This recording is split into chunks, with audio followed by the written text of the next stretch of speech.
Hello, welcome to GladyTechFix. My name is Felicia.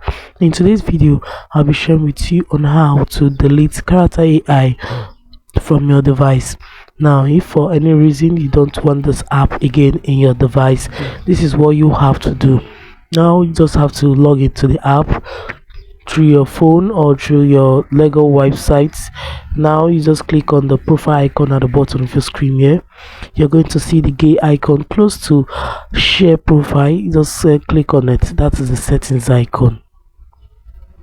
So right here you just click on advanced. So right here you're going to see delete account. So when you click on it, you just have to type in, let's say, confirm account deletion. Deleting your account means you will permanently lose access to it, including your character, your chats, message, and more. This action cannot be undone, so you just enter your username to confirm that you really want to delete this app and click on delete. So automatically it will be deleted, but if you change your mind, you click on cancel, it will be cancelled.